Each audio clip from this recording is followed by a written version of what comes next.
Hello बच्चों, आज हमारा डे 6 है और आज जो चैप्टर है बहुत छोटा चैप्टर है, रिफ्रैक्शन ऑफ लाइट। और इसको बहुत कम टाइम भी हमें लगने वाला है। उसका रीज़न ये है कि हमने बोर्ड के ऊपर सारे डायग्राम्स ऑलरेडी ले लिए हैं ताकि आपका टाइम भी बचे और हम फटाफट उसको एक्सप्लेन करें। तो शुरू करने जा रहे हैं हम chapter number 6, day 6, refraction of light. Refraction of light,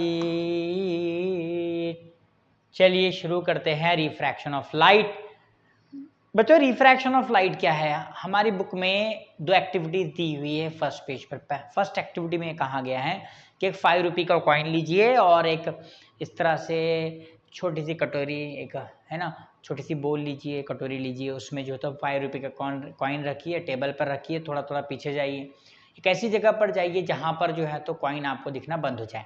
फिर धीरे धीरे धीरे अपने फ्रेंड को उसमें पानी भरने के लिए कहिए, जिससे कुछ वक्त के बाद, कुछ टाइम के बाद आपको कॉइन दिखना शुरू होगा। और क्वेश्चन हुआ था ऐसा क्यों होता है?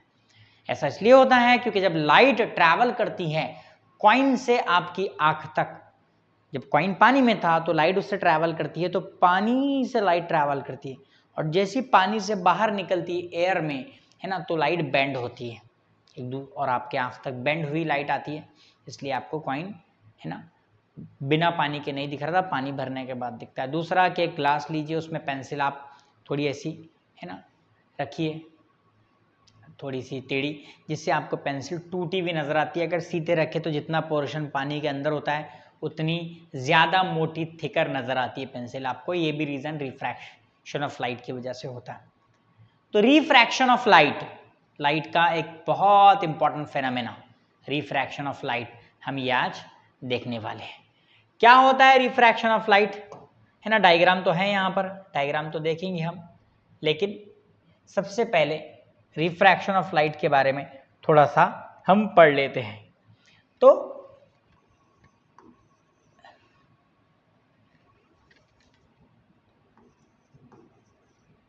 रिफ्रैक्शन ऑफ लाइट, इसकी डेफिनेशन कहती है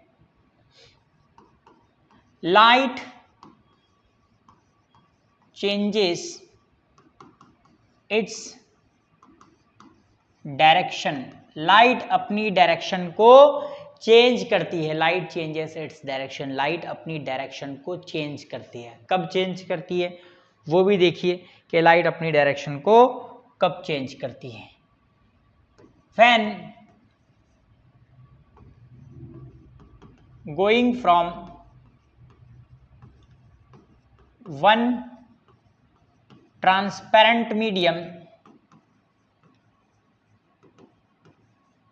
to another transparent medium, light जब एक ट्रांसपेरेंट मीडियम से, एक ट्रांसपेरेंट मीडियम से दूसरे ट्रांसपेरेंट मीडियम में जाती है, तब लाइट अपनी डायरेक्शन को क्या करती है? चेंज करती है। तब लाइट अपनी डायरेक्शन को क्या करती है? चेंज करती है। Light changes its direction when going from one transparent medium to another transparent medium. This phenomena of light is called refraction of light।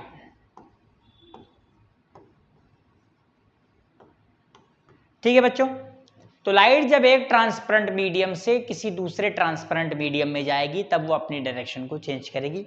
वो दोनों मीडियम का रिफ्रैक्टिव इंडेक्स और, है ना, ऑप्टिकल डेंसिटी डिफरेंस होनी चाहिए, अलग अलग होनी चाहिए। दोनों का रिफ्रैक्टिव इंडेक्स भी अलग हो और दोनों की ऑप्टिकल डेंसिटी भी अलग हो। जैसे लाइट एयर से ट्रैवल करते हुए अचानक पानी में एंटर कर रही है तो अपनी डायरेक्शन को वो चेंज करेगी। लाइट एयर से ट्रैवल करते हुए अचानक ग्लास में एंटर कर रही है तब भी अपनी डायरेक्शन को चेंज करेगी। इसके रीजंस क्या होते हैं? तो लाइट की वेलोसिटी एयर में अलग होती है, वाटर में अलग होती है। लाइट की वेलोसिटी एयर में अलग होती है, लाइट की वेलोसिटी डिफरेंट होती है ग्लास में। तो जब लाइट एयर से ट्रैवल कर रही है, अचानक ग्लास में एंटर करी तो अपनी डायरेक्शन को क्या कर देगी बच्चों, चेंज करेगी। ठीक है, इसको कहते हैं रिफ्रैक्शन ऑफ लाइट। क्या कहते हैं, refraction of light. Light changes its direction, light's अपनी डायरेक्शन को चेंज करती है। When travel from one transparent medium to another transparent medium, जब वो एक ट्रांसपेरेंट मीडियम से दूसरे ट्रांसपेरेंट मीडियम में जाएगी, है ना, this phenomena is called refraction of light. यहाँ पर एक डायग्राम है, इस डायग्राम को देख लेते हैं। देखो बच्चों, इस डायग्राम में ये जो स्लैब दिया है आपको, ये वाला, ये ग्लास स्लैब बताया गया, बोले इतना ग्लास स्लैब है, और यहां पर आपको बताया गया एक ब्लू कलर की लाइट इस तरह से हमने इस पे इंसिडेंट किए हैं। ठीक है, जैसे ही लाइट हमने इस पे इंसिडेंट किए, लाइट का एक्चुअल पाथ अगर ग्लास नहीं होता तो ये होना चाहिए था, लेकिन क्योंकि वहां पर ग्लास आ गया है तो लाइट का पाथ अब चेंज होके लाइट इस डायरेक्शन में आगे जा रही है यहाँ पर। तो लाइट एयर में ऐसे चली, जैसे ही ग्लास पे एंटर हुई थोड़ी सी अपनी डायरेक्शन को चेंज करके इस तरह से चढ़ी है। अब जब ग्लास एंड होता है और लाइट वापस ग्लास से बाहर निकलती है, फिर दोबारा लाइट अपनी डायरेक्शन को चेंज करती है और वो इस तरफ जाती है। तो यहां पर लाइट की डायरेक्शन 2 मर्तबा चेंज हुई है, 2 बार चेंज हुई है। कितने बार चेंज हुई है बच्चों, 2 बार चेंज हुई है ना। When light going from air to glass, its direction change, and when light emerge from glass to air, its direction then also its direction change. 2 मर्तबा इसकी डायरेक्शन चेंज हो रही है। कब कब, हवा से शीशे में जाते वक्त, फिर शीशे से हवा में, एयर से ग्लास में जाते वक्त और ग्लास से फिर एयर में। ये 2 मर्तबा इसमें क्या हो रहा है बच्चों, रिफ्रैक्शन हो रहा है। क्या हो रहा है बच्चों, रिफ्रैक्शन हो रहा है। ठीक है, बस फर्क इतना है कि पहले लाइट यहां से इस तरफ मुड़ रही थी, है ना, अपने राइट को मुड़ रही थी, लेकिन जब लाइट ग्लास से बाहर निकल रही है तो अपने लेफ्ट को मुड़ रही है। अब इसका रीजन ये होगा कि ये जो ओरिजिनल लाइट थी हमारी, है ना, ये जो हमारी ओरिजिनल लाइट थी, इसका जो पाथ है, देखिए ध्यान से, ये वाला पाथ और जो इमर्जेंट लाइट थी, दोनों पैरेलल रहेंगे। क्या हो जाएंगे, पैरेलल। तो बुक इसमें एक स्टेटमेंट कहती है कि light turn in opposite direction when light travel from air to glass and glass to air. Light turn in opposite direction but at same angle. दोनों मर्तबा लाइट उतनी ही मुड़ रही है लेकिन अपोजिट डायरेक्शन में मुड़ रही है। पहले यहां से चलते चलते इधर जितना मुड़ेगी, यहां से चलते चलते इधर उतना ही मुड़ेगी, सेम मुड़ रही है लाइट, तब जाके ये दोनों लाइट क्या हो रहा है, पैरेलल हो रहे हैं। अब इसको लेकर कुछ और इंपॉर्टेंट चीजें हैं, जैसे एंगल ऑफ इंसिडेंस हो गया, एंगल ऑफ रिफ्रैक्शन हो गया, वो भी हम यहाँ देख लेते हैं क्या होते हैं ये सारी चीजें। ठीक है बच्चों, देखिए, जब भी लाइट किसी मीडियम पे एंटर करती है तो हम क्या करते हैं, उस मीडियम के प्लेन पर इस तरह से एक नॉर्मल बना लेते हैं। ये हो गया आपका नॉर्मल एन। नॉर्मल क्या होता है, सरफेस से परपेंडिकुलर होता है। सरफेस से परपेंडिकुलर एक लाइन खींची होती है जिसे हम नॉर्मल कहते हैं। ठीक है बच्चों, अब नॉर्मल और इंसिडेंट रे के बीच में जो एंगल बनता है उसे एंगल ऑफ इंसिडेंस कहते हैं, और नॉर्मल और रिफ्रैक्टेड रे के दरमियान जो एंगल बनता है उसे एंगल ऑफ रिफ्रैक्शन कहते हैं। 2 एंगल यहां बन गए हैं। एंगल आई आपका हो गया है एंगल ऑफ इंसिडेंस, बिकॉज वो इंसिडेंट रे ने बनाया है। एंगल आर हो गया है आपका angle of refraction. Okay, angle i हो गया एंगल ऑफ इंसिडेंस और एंगल आर हो गया एंगल ऑफ रिफ्रैक्शन। ये दोनों एंगल याद रखिए। इसके हिसाब से अगले पेज पर एक लॉ आने वाला है जिसको लॉ ऑफ रिफ्रैक्शन कहते हैं। तो ये हो गया एंगल ऑफ इंसिडेंस, ये वाला आई एंगल ऑफ रिफ्रैक्शन। अब दूसरे रिफ्रैक्शन के लिए ब्लैक कलर, यस, ये दूसरा रिफ्रैक्शन। इस दूसरे रिफ्रैक्शन के लिए ये है आपका एंगल ऑफ इंसिडेंस I1 और ये E है आपका एंगल ऑफ रिफ्रैक्शन। इंसिडेंस ये है, रिफ्रैक्शन ये है। दूसरे के लिए, फर्स्ट के लिए ये है, सेकंड के लिए ये है। ठीक है बच्चों, बढ़ते हैं हम आगे। अगला टॉपिक है हमारा लॉ ऑफ रिफ्रैक्शन। अगला टॉपिक है हमारा law of refraction. Law of refraction समझने से पहले हमको यहां पर आना पड़ेगा, इस डायग्राम को समझना पड़ेगा। देखिए बच्चों, ये एक बाउंड्री है,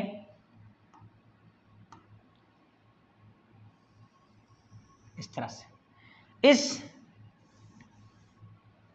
ये जो बाउंड्री है, इस बाउंड्री के, देखो ये बाउंड्री दिख रही है आपको, ये ऐसे, हाँ, इस बाउंड्री को ग्लास, ये ग्लास है नीचे और ऊपर एयर है, ऊपर पूरी एयर है, नीचे पूरा ग्लास है। ये बाउंड्री, आपके सामने एक लाइट यहां पर आ रही है जो आपको दिखाई दे रही है, लाइट देखो, ये लाइट आ रही है ए से लेकर ओ तक, ए ओ। तो ए ओ क्या है? Incident ray. क्या है बच्चों? Incident ray. कलर थोड़ा विजिबल ले लेंगे। फिर ओ से बी तक लाइट जा रही है, तो ओ बी क्या है हमारी?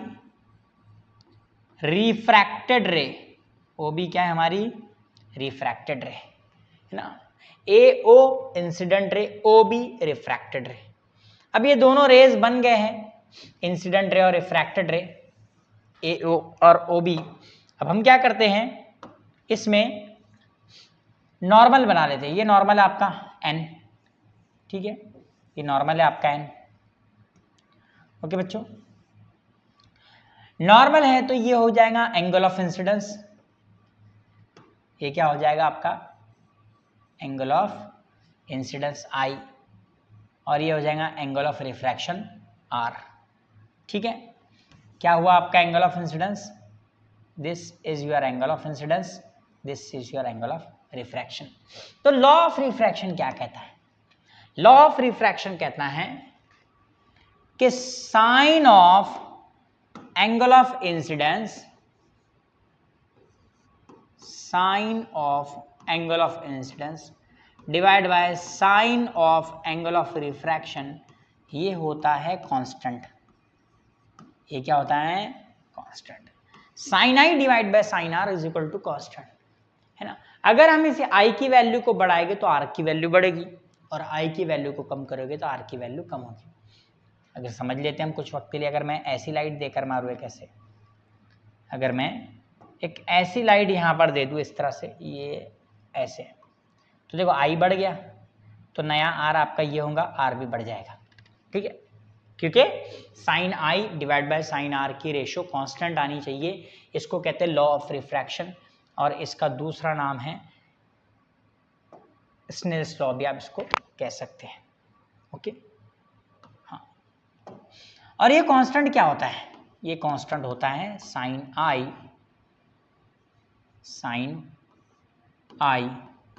Divide by sine are is equal to refractive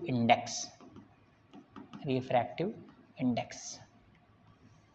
okay, ये भी याद रखिए। या अगर दोनों मीडियम में से कोई भी वैक्यूम नहीं है तो आप ऐसा भी ले सकते हैं इसको, sine I divide by sine are is equal to refractive index. Okay बच्चों, हाँ। अभी रिफ्रैक्टिव इंडेक्स क्या है वो अगले पेज पर आने वाला है। आप सिर्फ ये याद रखिए, लॉ ऑफ रिफ्रैक्शन क्या है हमारा? Sine I divide by sine are is equal to constant. I की वैल्यू बढ़ाएंगे तो आर की वैल्यू भी साथ ही साथ बढ़ने वाली है। आई की वैल्यू बढ़ाएंगे तो आर की वैल्यू भी साथ ही साथ क्या होने वाली है बच्चों? बढ़ने वाली है। ओके, साइन आई और साइन आर हमेशा एक दूसरे, sine I divide by sine R हमें हमेशा क्या रहेंगे? कांस्टेंट रहेंगे, कांस्टेंट फिक्स रहेगा। अगर आई बढ़ेगा तो आर बढ़ेगा, रेशो उसका फिक्स रहने वाला है। ये हो गया आपका लॉ ऑफ रिफ्रैक्शन। ये क्या हो गया आपका? Law of refraction. ठीक है, अब अगले पेज पर देखते हैं हम रिफ्रैक्टिव इंडेक्स। यहां पर हमको देखना है बच्चों रिफ्रैक्टिव इंडेक्स, इस चैप्टर का अगला topic refractive index. Refractive index किसे कहते हैं? मैं यहां पर एक छोटा सा फॉर्मूला बनाकर आपको समझाता हूं। देखो, रिफ्रैक्टिव इंडेक्स को n से डिनोट करते हैं। अगर मैं ऐसे लिखता हूं ये 2:1, तो इसका मतलब होता है refractive index of second medium with respect to first medium. मान लो यहां पर ये ऊपर का मीडियम जो है वो मीडियम फर्स्ट है, ऊपर का जो मीडियम है वो है मीडियम फर्स्ट और नीचे का मीडियम जो है वो है मीडियम सेकंड। मान लो यहाँ पर लाइट की वेलोसिटी v1 है और यहाँ पर लाइट की वेलोसिटी v2 है, मतलब ये जो मीडियम है ऊपर का, उस मीडियम में लाइट v1 वेलोसिटी से चलती है और नीचे वाले मीडियम में लाइट v2 वेलोसिटी से चलती है। अब कौन ज़्यादा है कौन कम है वो बात की बात है। आप याद रखिए बस कि ऊपर वाला जो मीडियम है, ऊपर वाला मीडियम, इसको हमने कहा है मीडियम फर्स्ट और इसमें लाइट की वेलोसिटी v1 है। नीचे वाले मीडियम को हमने कहा है मीडियम सेकंड और उसमें लाइट की वेलोसिटी v2 है। और आपको रिफ्रैक्टिव इंडेक्स फाइंड करना है सेकंड मीडियम का with respect to first medium. तो हमने बोला refractive index of second medium with respect to first medium is equal to होगा velocity of light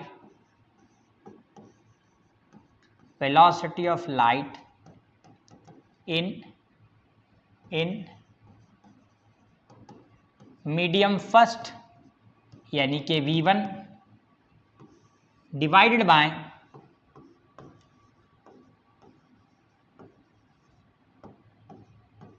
velocity of light in medium second यानी कि आपका v2। तो ये हो गया आपका रिफ्रैक्टिव इंडेक्स सेकंड मीडियम का किसके रिस्पेक्ट में, फर्स्ट मीडियम में। अब इसी जोड़ी को पकड़कर तुम दुनिया के किसी भी रिफ्रैक्टिव इंडेक्स को निकाल सकते हैं। अगर आपको बोला refractive index of glass with respect to air, तो यहाँ पर ग्लास रख देना, यहाँ पे एयर रख देना। Velocity of light in air divide by velocity of light in glass, glass का refractive index with respect to air. आपको बोला refractive index of glass with respect to water, तो refractive index of glass with respect to water, velocity of light in water divide by velocity of light in glass. Refractive index of glass with respect to air, velocity of light in air divide by velocity of light in glass. Okay, ये refractive index के फॉर्मूले हैं। अब आपको देगा question क्या, refractive index देगा और वेलोसिटी फाइंड करने के लिए कहेगा। ये सारी चीजें लिख लिए तो लिख लो, फिर मैं एक छोटा सा क्वेश्चन यहां पर करवाने जा रहा हूं रिफ्रैक्टिव इंडेक्स वाले टॉपिक पे, ठीक है। देखो अभी क्वेश्चन आएगा आपके सामने बढ़िया से। क्वेश्चन आपको इस तरह से आएगा,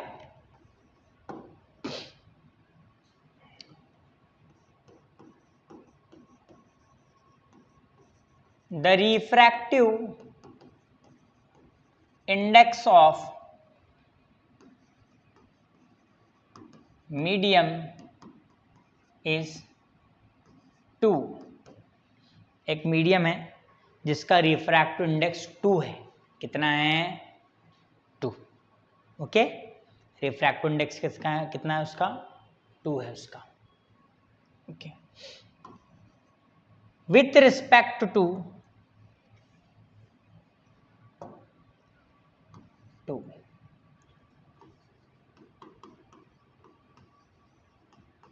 विथ रिस्पेक्ट टू वैक्यूम। किसके रिस्पेक्ट में 2 है, वैक्यूम के। मैं एक चीज बताऊंगा अभी आपको, एब्सोल्यूट रिफ्रैक्टिव इंडेक्स कहते हैं इसे। फाइंड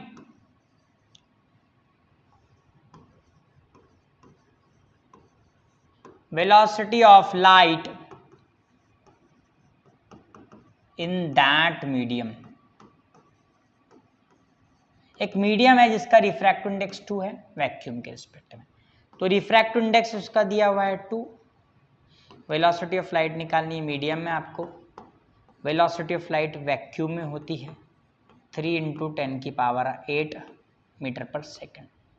फॉर्मूला जो अभी मेथड लगाए वही method, refractive index of medium with respect to vacuum होता है velocity of light in vacuum divide by velocity of light in medium. ये दिया हुआ है आपको 2 = 3 × 10⁸ divide by velocity of light in medium. ये इधर जाएगा, ये इधर जाएगा, 3/2 × 10⁸ मीटर पर सेकंड, यानी कि 1.5 मीटर पर सेकंड इसका आंसर आएगा।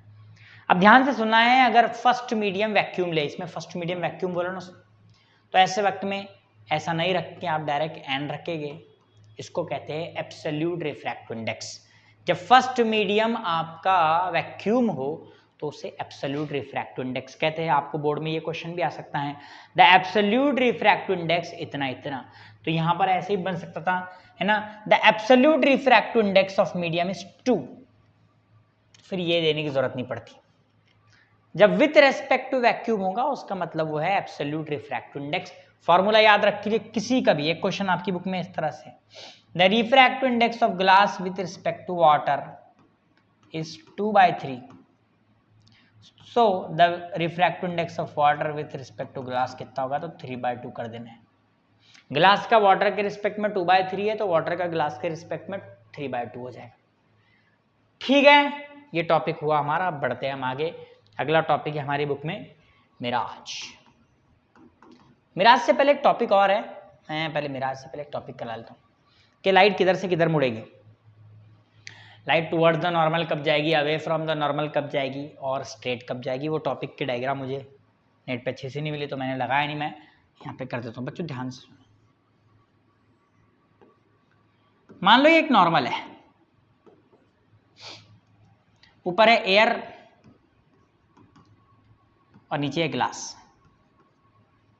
अब एयर का जो है डेंसिटी कम है, ग्लास की डेंसिटी ज्यादा है। ये लाइट आई इस तरह से, देखो लाइट आई।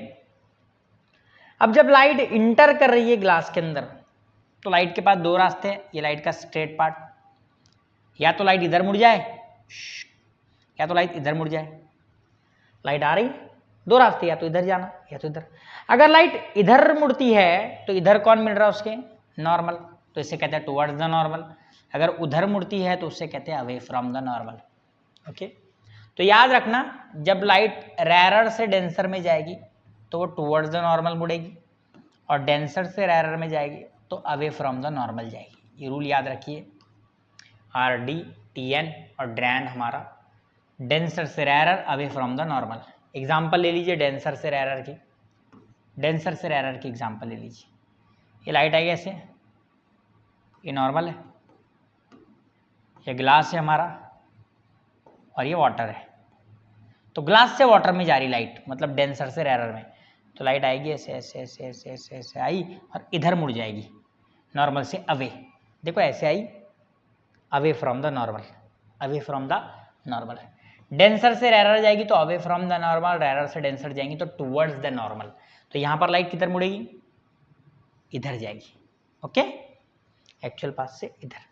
अच्छा, अगर मान लो तीसरी डायग्राम जो बुक में है, अगर मान लो कि लाइट सीधी आई ऐसे, तो सीधी चली जाएगी, और सीधी ऊपर गई तो सीधी जाएगी। एंगल ऑफ इंसिडेंस 0 रहा तो एंगल ऑफ रिफ्रैक्शन भी 0 होगा। ये 3 रूल याद रख लिए। रेरर से डेंसर तो टुवर्ड्स द नॉर्मल, डेंसर से rarer away from the normal. Sidhi inter करी तो सीधी चली जाएगी। यहाँ हमारा ये बताना रह गया था, इसलिए बता दिया मैंने। 1 2 3 बताना है, करना है ऐड। चलो ओ भाई साहब, हमारी तो डायग्राम भी चलेगी, तो हम इसको हाथ से साफ कर लेते हैं, डायग्राम चल जाएगी फिर उससे। अगला टॉपिक है मिराज। मिराज मतलब क्या, कि दूर दराज गर्मियों के दिनों में हमको रोड पर पानी दिखाई देता है। तो क्यों दिखाई दे रहा है ना, आप जब मई के महीने में कार में सफ़र करो तो आप देखिए दूर है ना, रोड पर नीचे नीचे पानी ऐसा लग रहा है, वो क्यों हो रहा है। उस इफेक्ट को मिराज कहते हैं। उस इफेक्ट को क्या कहते हैं, मिराज कहते हैं। होता क्या है, ध्यान से सुनिए। ये समझाने से पहले मैं यहाँ पे आपको एक चीज़ करके बता रहा हूँ, ध्यान से। मान लो ये रोड है, काफ़ी हॉट सरफेस है रोड ये। तो रोड जब बहुत गर्म हो जाता है तो रोड के करीब वाली जो एयर होती है वो गर्म एयर होती है। इसके ऊपर वाली इससे कम गर्म होती है, इसके ऊपर वाली इससे कम गर्म होती है। मतलब सबसे गर्म एयर कौन सी, नीचे की है। मैं 3 लेयर में बांट देता हूँ एयर को। 1 ये पहली लेयर, 2 ये दूसरी लेयर, और 3 ये तीसरी लेयर। तो ये वाली लेयर है रेरर, तो ये वाली है डेंसर। इन दोनों के मुकाबले में ये ज़्यादा गर्म है। गर्म है तो उसके मॉलिक्यूल दूर दूर है, गर्म होने से एयर के मॉलिक्यूल दूर दूर रहेंगे, दूर दूर रहेंगे, तो ये वाली एयर है तो रेरर रहेगी। इसके ऊपर वाली डेंसर रहेगी इन दोनों की जोड़ी में। लेकिन इसके मुकाबले ये वाली है ना, ये दोनों में देखो आप, ये वाली डेंसर रहेगी और ये वाली क्या रहेगी, गैर। तुम बोलेंगे ये क्या कंफ्यूज कर रहे हो तुम, सही बात है। मान लो अगर यहाँ का टेम्परेचर, ये वाली हवा का टेम्परेचर 40 डिग्री सेल्सियस है, कितना है 40 डिग्री सेल्सियस, ये वाली का 30 डिग्री सेल्सियस और ये वाली का 20 डिग्री सेल्सियस, तो इन दोनों में नीचे वाली रेरर ऊपर वाली डेंसर, लेकिन इन दोनों में ये वाली रेरर ये वाली डेंसर, और अब इन दोनों में ऊपर वाली डेंसर नीचे वाली रेरर, है ना। तो हर एयर अपने ऊपर वाली एयर के मुकाबले में रेरर है, ऊपर वाली डेंसर है। ओके, तो जब ये ऐसी कोई एयर में मॉलिक्यूल्स होते हैं या कोई दरख्त होता है, इससे जब ऐसे कोई लाइट आ रही होती है, ये दरअसल ये टॉपिक गलत जगह पर डाला है मैंने, जब आपको क्लास में पढ़ाया तब भी बताया था कि टॉपिक कहाँ होना चाहिए, टॉपिक होना चाहिए टोटल इंटरनल रिफ्लेक्शन के बाद, इसमें टोटल इंटरनल रिफ्लेक्शन होता है। तो जब कोई लाइट ऐसे आ रही है तो वो डेंसर से रेरर, डेंसर से रेरर, डेंसर से रेरर मुड़ते मुड़ते मुड़ते मुड़ते वापस चली आ रही है। अब ये वापस जाने का कंसेप्ट क्या है, ये है टोटल इंटरनल रिफ्लेक्शन, ही है जो आने वाला है आपको आगे। जब भी कोई लाइट डेंसर मीडियम से रेरर मीडियम में जाती है, अभी देखे हमने, जब भी कोई लाइट डेंसर मीडियम से काय में जाती है बच्चों, रेरर में, वो किधर मुड़ती, अवे फ्रॉम द नॉर्मल, है ना, अवे फ्रॉम द नॉर्मल। तो लाइट ऐसी आ रही थी, अवे फ्रॉम द नॉर्मल मुड़ी और मुड़ी और मुड़ी और मुड़ी और सीधा सीधा ऊपर चली गई। तो इस इंसान को अब ये पेड़ कहाँ दिखाई दे रहा है, नीचे दिखाई दे रहा है यहाँ पर। अब इस इंसान को ये पेड़ कहाँ दिखाई दे रहा है बच्चों, नीचे दिखाई दे रहा है। इसको, इस इफेक्ट को मिराज कहते हैं। इस इफेक्ट को क्या कहते हैं, मिराज। और ये क्यों होता है, ये होता है due to changing refractive index of air near the road surface, road के सरफेस के पास, है ना, रिफ्रैक्टिव इंडेक्स चेंज हो रहा है, इसलिए ये इफेक्ट होता है। अगला टॉपिक है हमारा, है ना, कि जो हमारा सन होता है वो अर्थ से कुछ पोजीशन नीचे होने की वजह बाद भी हमको ऊपर दिखता है, ये भी चेंजिंग रिफ्रैक्टिव इंडेक्स की वजह से होता है। ये भी किस वजह से होता है, चेंजिंग रिफ्रैक्टिव इंडेक्स की वजह से। देखिए ध्यान से बच्चों, देखो ये हमारी अर्थ है, ये क्या है हमारी अर्थ, यहां तक। अब अर्थ पे मैं क्या करने वाला हूं, 2-3 एयर के लेयर बनाने वाला हूं। ये पहली एयर की लेयर है, ये दूसरी लेयर है और ये तीसरी लेयर है।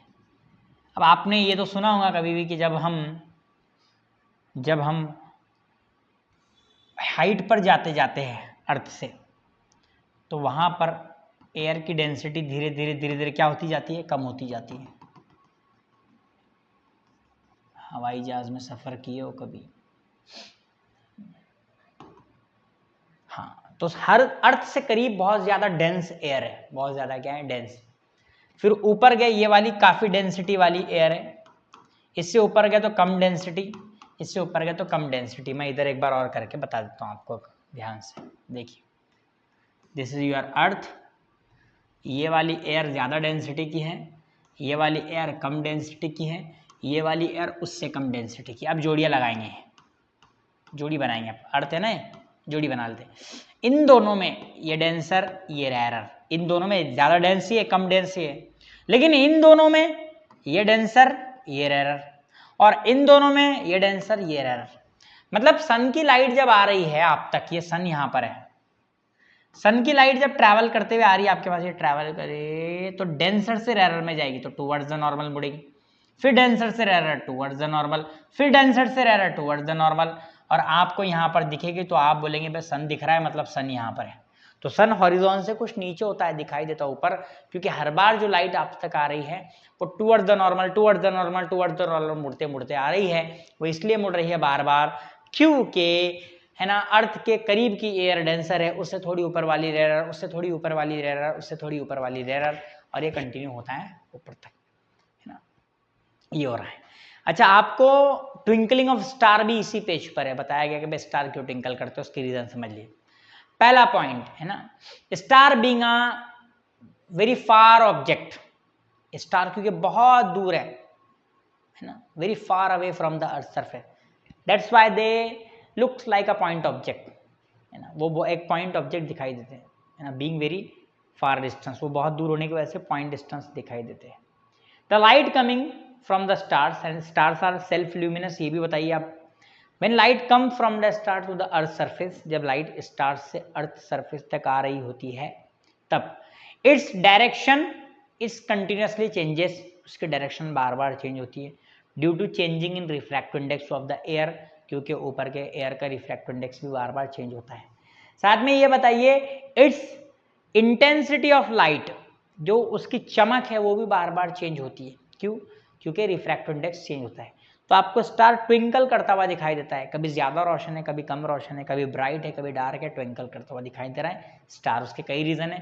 पहला रीज़न वो सेल्फ ल्यूमिनस है, दूसरा रीज़न वो बहुत दूर है, तीसरा रीज़न बहुत दूर होने की वजह से पॉइंट ऑब्जेक्ट दिखता है। पॉइंट ऑब्जेक्ट दिखा तो वहाँ से यहाँ तक जो लाइट आ रही है, बीच में जितनी एयर है, एयर का रिफ्रैक्टिव इंडेक्स बार बार चेंज हो रहा है। रिफ्रैक्टिव इंडेक्स बार बार चेंज होने की वजह से आप तक जो लाइट आ रही है वो मुड़ते हुए भी आ रही है, प्लस डेंसिटी कम ज़्यादा होने की वजह से, है ना, ब्राइटनेस भी कम ज़्यादा आपको दिखाई दे रही है, इसलिए स्टार क्या करते हैं आपके ट्विंकल करते हैं। ठीक है, नेक्स्ट टॉपिक हमारा dispersion of light. Next topic क्या है हमारा? Dispersion of light. आज हमने बुक रखी है यहाँ पर, क्यों? क्योंकि थोड़ा सा है ना, कुछ टॉपिक ऐसे हैं जिनमें लाइन टू लाइन बताना आपको ज़रूरी है। हाँ, डिस्पर्शन ऑफ लाइट।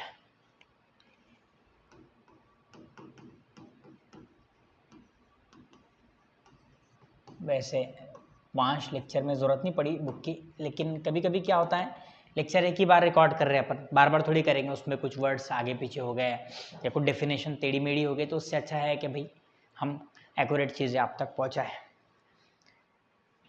तो डिस्पर्शन क्या है? The process of separation of light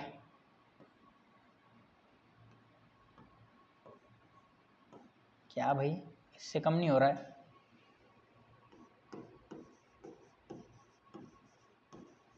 the process of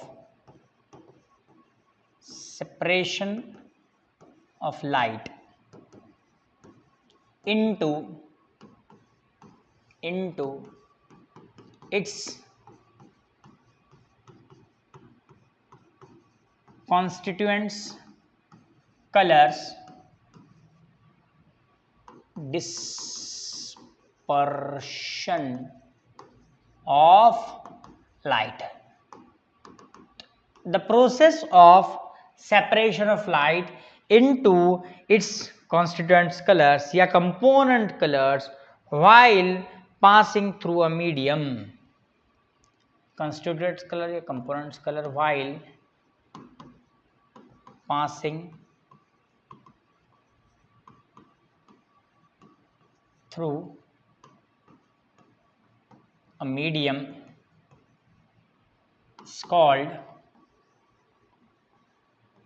dispersion of light. Okay बच्चों, ध्यान दीजिए कि एक सनलाइट है, ये सनलाइट है, देखो सनलाइट आ रही है ऐसे। जब सनलाइट किसी प्रिज्म से पास होती है, किसी से भी, आपने स्केल से करके देखेंगे, आपके सर ने आपको स्कूल में बताएंगे या फिर मैंने आपको ट्यूशन में बताया था कि जो हमारा ये होता है प्रिज्म होता है, प्रिज्म क्या होता है, एक ग्लास से बना हुआ मीडियम है प्रिज्म, है ना, जिसमें जो है तो 5 फेजेस होते हैं, है ना, 2 ट्रायंगुलर फेज होते हैं और 3 रेक्टेंगुलर फेज होते हैं। जिसके एक रेक्टेंगुलर फेस पर हम इस तरफ से अगर सनलाइट देकर मारेंगे तो ये सनलाइट 7 कलर्स में बाहर निकलेगी। कितने कलर्स में बाहर निकलेंगे बच्चों? 7 कलर्स में।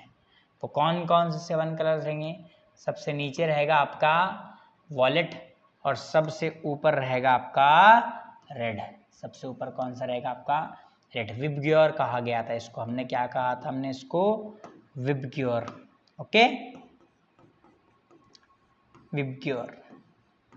Wallet, Indigo, blue, green, yellow, orange, red. अब रीजन है क्यों हो रहा है ऐसा, ये लाइट ऐसे 7 कलर में क्यों बढ़ जा रही है?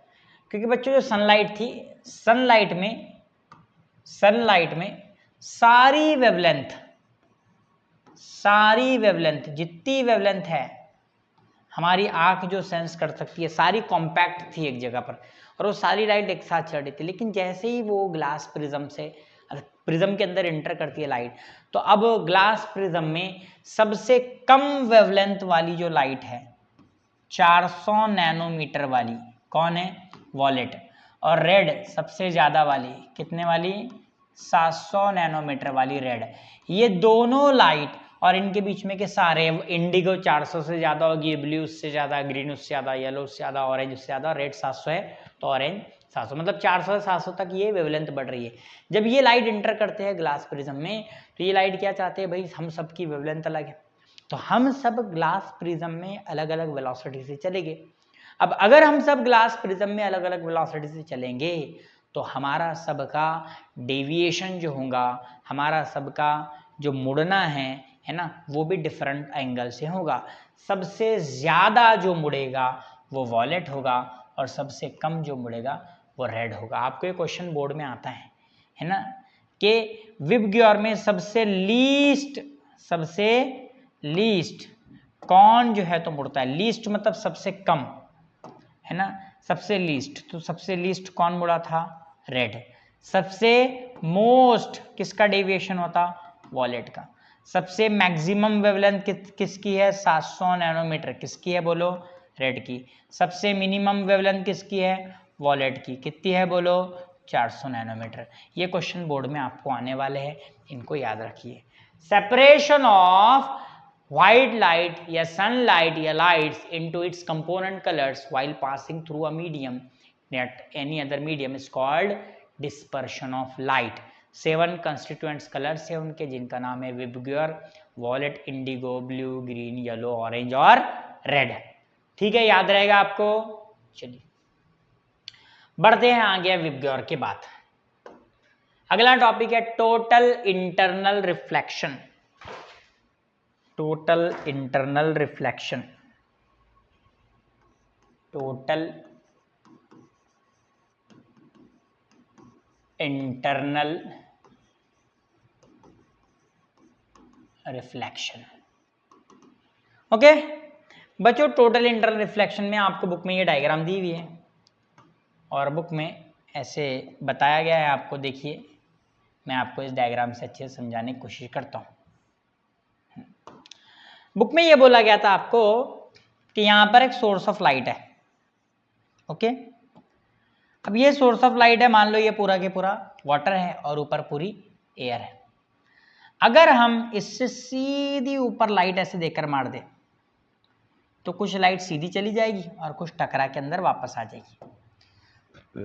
ठीक है, अगर हम इसको लाइट को कुछ एंगल से ऐसे मारे, ऐसे, तो कुछ, ये देखो नॉर्मल है, ये क्या है? नॉर्मल लाइट गई, तो कुछ लाइट का रिफ्रैक्शन होगा, एंगल ऑफ रिफ्रैक्शन या एंगल ऑफ इंसिडेंस, और कुछ लाइट टकरा के अंदर वापस आ जाएंगी। लाइट दो पार्ट में बटेंगी बच्चों, दो हिस्सों में बट जाएंगी लाइट। और दो हिस्से याद रखिए आप अच्छे से, मैं आपके लिए दोबारा बनाता हूँ। अगर आपने इस तरह से एक लाइट देकर मारे तो कुछ हिस्सा इधर जाएगा, कुछ हिस्सा टकरा कर पानी में वापस आ जाएगा। लाइट के दो पार्ट हो जाएंगे। जब लाइट को डेंसर मीडियम से रेयर में आप मार रहे हैं तो कुछ हिस्सा जाएगा लाइट में, अपने सॉरी एयर में, और कुछ पार्ट जो है तो वापस पानी में आ जाएगा। इस normal angle of incidence, angle of reflection, इसको कहते हैं रिफ्रैक्टेड रे, इसको कहते हैं रिफ्लेक्टेड रे। रिफ्लेक्टेड वापस आ जाना, टकरा के वापस पानी से जा रही है, कुछ हवा में गई, कुछ वापस आ गई, कुछ हवा में गई, कुछ वापस आ गई। ऐसे रिफ्रैक्शन को कहते हैं पार्शियल रिफ्लेक्शन। ऐसे रिफ्लेक्शन को कहते हैं पार्शियल मतलब कुछ पार्ट उसका वापस आ गया। ठीक है, बहुत बढ़िया बात है, बहुत अच्छी बात है, कुछ पार्ट वापस आ गया। अब वो क्या कह रही हैं कि अगर हम एंगल ऑफ इंसिडेंस बढ़ा दे तो, अगर आप एंगल ऑफ इंसिडेंस बढ़ा दे तो, ये लाइट मैंने ऐसे मारा एंगल ऑफ इंसिडेंस, तो ये लाइट गई ऐसे एंगल ऑफ रिफ्रैक्शन। अगर मैं आई बढ़ा दूं तो आर भी बढ़ जाएगा। बोले अगर मैं आई बढ़ा दूं तो आर भी क्या हो जाएगा? बढ़ जाएगा, है ना। जैसे मैं आई बढ़ाता हूं आर बढ़ेगा। क्यों बढ़ेगा? क्योंकि sine I divided by sine R, ये क्या होता है बच्चों? कांस्टेंट होता है ये तो। अगर हम एंगल ऑफ इंसिडेंस बढ़ाएंगे तो एंगल ऑफ रिफ्रैक्शन भी बढ़ जाएगा, यानी कि जो लाइट ऐसे जाकर इधर मुड़ रही थी, अगर तुमने ऐसे आई बढ़ा दिए तो वो लाइट ज्यादा झुक जाएगी और ऐसे जाएगी इस तरफ। देखो यहां पर बताया गया,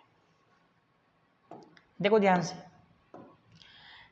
दूसरी बार ये लाइट जा रही है ऐसे ऐसे ऐसे ऐसे, तो रिफ्रैक्टेड रे ज्यादा झुक गई है। तीसरी बार फिर लाइट जा रही है ऐसे ऐसे ऐसे, तो रिफ्रैक्टेड रे पूरी पानी के सरफेस पर चल रही है और एंगल ऑफ रिफ्रैक्शन आपका 90 डिग्री हो गया है। कितना हो गया है? 90 डिग्री। अब जहां 90 डिग्री एंगल ऑफ रिफ्रैक्शन हो गया है, वहां के एंगल ऑफ इंसिडेंस को IC कहते हैं। when या ऐसे बुक ने ऐसे कहा है, for particular angle of refraction, when angle of refraction is 90 degree, then angle of incidence is called, बोलो कौन सा एंगल? Critical angle. कौन सा एंगल कहते हैं इसको? क्रिटिकल एंगल कहेंगे। ठीक है, इसलिए यहाँ पर IC लिखा है। अब अगर आप क्रिटिकल एंगल से थोड़ा भी एंगल बढ़ाएंगे, when angle of incidence is greater than critical angle, या आपको सिंपली बुक में ऐसे कहा है कि जब एंगल ऑफ इंसिडेंस ये बड़ा रहेगा क्रिटिकल एंगल से, तब लाइट पूरी के पूरी अंदर ही वापस आ जाएगी, टोटल इंटरनल रिफ्लेक्शन हो जाएगा, कुछ भी लाइट बाहर जाने वाली नहीं है। ठीक है, then refracted angle is more than 90 degree और पूरी लाइट वापस आ जाएगी। ठीक है, और आपको ये भी कहा गया बुक में कि बताओ फिर बच्चों, वो एंगल ऑफ ये जो रहेगा आपका इंसिडेंस, वो 90 डिग्री जब एंगल ऑफ रिफ्रैक्शन रहेगा, तो क्रिटिकल एंगल के हिसाब से आपको क्या कहते हैं उसे, रिफ्रैक्टिव इंडेक्स भी फाइंड करने का क्वेश्चन आ सकता है। Find the refractive index of that that dash. तो रिफ्रैक्टिव इंडेक्स के लिए आप ऐसे निकाल सकते हैं, देखिए रिफ्रैक्टिव इंडेक्स के लिए आप ऐसे कर सकते हैं, sine I divide by sine R is equal to refractive index. Okay बच्चों, बहुत अच्छी बात है। साइन I यानी कि sine IC divide by sine R यानी कि sine 90 is equal to refractive index. बच्चों साइन 90 तो 1 होता है, तो आप लिखेंगे sine IC is equal to refractive index. यहाँ से आप जो है तो क्रिटिकल एंगल फाइंड कर सकते हैं। ठीक है, कितना होगा, क्योंकि क्रिटिकल एंगल मतलब क्या, जब एंगल ऑफ रिफ्रैक्शन 90 हो जाए, जब एंगल ऑफ रिफ्रैक्शन क्या हो जाए, ये 90 हो जाए, उसको क्रिटिकल एंगल कहते हैं। क्या कहते हैं उसको? क्रिटिकल एंगल कहते हैं। क्या कहते हैं बच्चों उसको? Critical angle. जब रिफ्रैक्टेड एंगल 90 हो जाए तो एंगल ऑफ इंसिडेंस को क्रिटिकल एंगल कहते हैं। तो इसलिए मैंने यहाँ ध्यान से देखिए क्या किया हूँ, मैंने यहाँ पर क्या किया हूँ, ध्यान से देखिए कि sine I divide by sine R, sine I divide by sine R is equal to refractive index. Sine I क्या है? साइन IC है। साइन R क्या है? साइन 90 है, is equal to refractive index. Sine 90 1 होता है, इसलिए लिखने की जरूरत नहीं इसको, तो sine IC is equal to refractive index. इस तरह से आप इसको कर सकते हैं। लास्ट टॉपिक इस चैप्टर का, उसका नाम है हमारा रेम्बो। ये बुक की डायग्राम नहीं है, बुक में जो डायग्राम है वो अलग है, हमने ये अलग डायग्राम ली है ना। बुक में सिर्फ फर्स्ट एंड लास्ट रे है, बुक में सिर्फ और सिर्फ वॉलेट और रेड लिया गया है, हमने सारे 7 कलर वाली डायग्राम ली है। तो आपको बोला गया है कि rainbow is a effect of 3 natural phenomena. सबसे पहले रेम्बो में होता है डिस्पर्शन, दूसरे बार रेम्बो में होता है total internal reflection, then third time होता है इसमें रिफ्रैक्शन। ये तीनों मिलकर रेम्बो बनता है। रेम्बो बनने के लिए कुछ कंडीशन जरूरी है। सबसे पहली कंडीशन कि अगर आपको इस तरफ से रेम्बो दिख रहा है, देखो ऐसे, जैसे मैं खड़ा हूं और मुझे ये मेरी आंख है, यहाँ पे मैं खड़ा हूं इस तरह से, देखो एक बंदा यहाँ खड़ा है, उसको ये रेम्बो दिखाई दे रहा है, तो पहली कंडीशन कि सन उसके बैक साइड होना चाहिए, सन इधर किधर होना चाहिए, उसके बैक साइड पीछे होना चाहिए। दूसरी कंडीशन, जो बारिश हो वो सामने की तरफ हो रही हो या हो गई हो और एयर में वाटर मॉलिक्यूल मौजूद हो। तो जब सनलाइट इंटर करती है, देखो ये सनलाइट जा रही है, तो सबसे पहले ये पूरा रेन ड्रॉप है, इतना बड़ा पानी की बूंद है, ये पूरी पानी की बूंद है। और यहाँ पानी की बूंद किसका काम कर रही है बच्चों? प्रिज्म का। जो काम प्रिज्म ने किया था, ग्लास प्रिज्म ने, वो पानी की बूंद यहाँ काम करी। ध्यान से देखना, सबसे पहले जो व्हाइट लाइट जा रही है, गई, जैसे ही वो वाटर के ड्रॉप में इंटर कर रही है तो अपने 7 कंस्टिट्यूएंट्स कलर्स में बढ़ जा रही है। मतलब सबसे पहला काम यहाँ पर हो गया है, सबसे पहला काम यहाँ पर हो गया है, और वो काम यहाँ पर जो हुआ है वो काम क्या है आपका? बताओ बच्चों, डिस्पर्शन। क्या हुआ है? डिस्पर्शन। सबसे पहले यहाँ पर। अब ये 7 कलर में बंटने के बाद वो सातों कलर चलते, लेकिन जैसे ही वो कलर्स यहाँ वाटर ड्रॉप से बाहर निकलना चाह रहे हैं तो उनका एंगल ऑफ इंसिडेंस ये क्रिटिकल एंगल से ज़्यादा होने की वजह से वो सातों कलर लौट जाते हैं इस तरह से, है ना, और इस तरह से। अब जब ये कलर वापस इस पानी की बूंद की बॉर्डर पर पहुंचते हैं तब इनका रिफ्रैक्शन होता है, और ये रिफ्रैक्शन होता है away from the normal. Away from the normal क्यों होता है? क्योंकि ये डेंसर मीडियम वाटर की ड्रॉप से बाहर निकल रहे हैं और रैरर मीडियम एयर में आ रहे हैं, इसलिए ये वाला जो रिफ्रैक्शन है वो इधर हो रहा है, इधर नहीं हो रहा है। ठीक है, और आपको यहाँ पर 7 कलर का rainbow, violet, indigo, blue, green, yellow, orange, red दिखाई देता है। तो 3 फेनोमेना है इसमें।